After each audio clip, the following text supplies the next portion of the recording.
Welcome back to The Long and the Short, presented by TradeStation. TradeStation is a leading fintech company and online broker providing an award-winning trading and investing experience with the support, education, and tools to help you navigate the markets. Well, when it comes to sports drinks, Pepsi still owns the market with Gatorade, but could Coca-Cola's investment in Body Armor help even the playing field?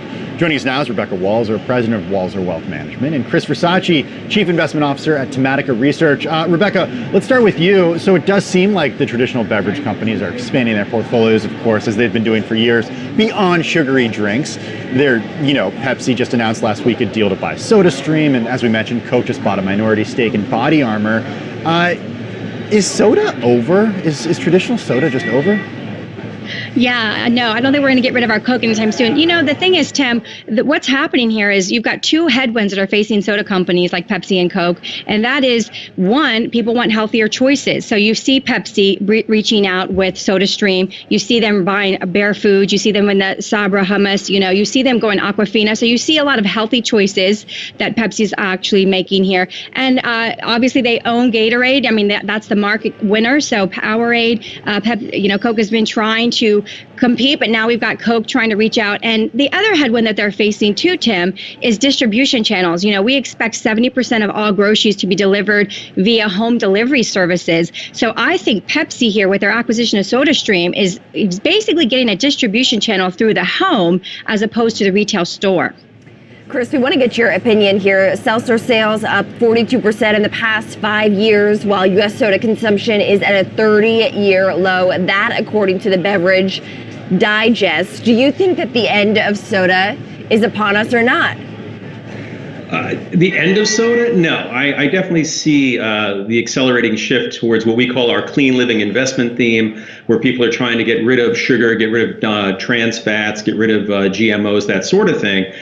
But remember, too, if we step back, this has been an ongoing transformation in these companies. You know, whether it's Pepsi, Coke, or some others, they have migrated from sugary beverages, first to diet beverages, then to teas, to milks, to coffees, and now it happens to be seltzer. And I think what they're seeing is the same drivers of our clean living investment theme that is benefiting national beverage company Fizz, the maker of LaCroix, and they're trying to cash in. Is it just beverages? No, there's going to be a lot of other food companies, General Mills, for example, Kellogg and the like, trying to capitalize on this clean living theme. But the victims we have here are Coke and Pepsi that we're talking about. Why? Because not only are the case volumes for sugary beverages falling, but the stronghold that has been diet beverages are also falling, and that's because of the push away from aspartame. Chris, I want to stick with you and talk a little bit about Pepsi versus Coke, because when we talk about soda wars, that's been the prevailing narrative for generations at this point. But Pepsi has something that Coca-Cola doesn't have, and that's Frito-Lay.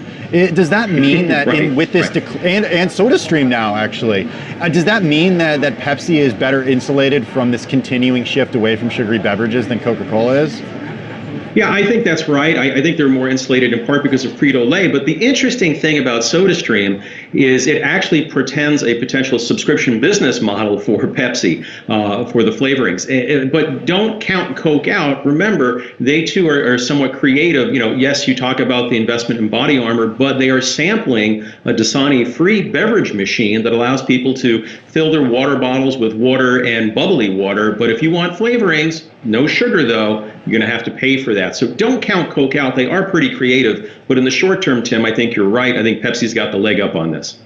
Rebecca, we've seen Body Armor bill itself as healthier than Gatorade with the artificial dyes, the sugar, you name it. The first three ingredients on the label are water, sugarcane, and coconut water concentration for the Body Armor drinks. Now, if this does become a hit for Coca-Cola, is it going to force Pepsi, you think, to change the way that it produces its Gatorade?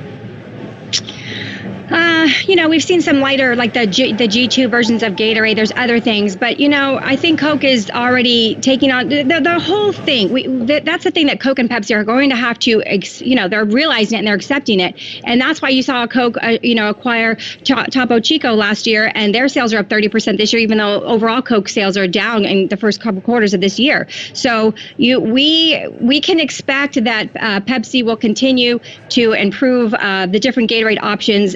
to compete certainly with this new healthier, especially with Kobe Bryant getting his plug in. So I think Pepsi will continue, but Pepsi with SodaStream, I absolutely agree with Chris. We are looking at every company wants to go to a subscription-based business. They want to see the numbers coming through the household and not necessarily the stores and the retail food chains. Yeah, so real quick, we only have like 30 seconds left. I want to get both your takes on this very briefly. Rebecca, start with you. What does a Pepsi or Coca-Cola subscription into the home look like?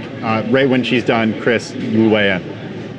It's cartridges per month, X amount of cartridges that you can make your own soda per month and turn your tap water into your favorite drink, calorie free. Is that what it looks like, Chris? I have to say it is. It's all going to come down to the price point, but I think that's exactly what it is. All right, well, we'll take you to look at these charts quickly. We do see it's Pepsi down on the year nearly, and Coke basically flat on the year. And so trying to revitalize some of these sales, revitalize the stock price too. All right, big thank you to Rebecca Walser, president of Walser Wealth Management, and Chris Versace, chief investment officer at Tematical Research. It's really great to see both of you. Thanks for joining us today.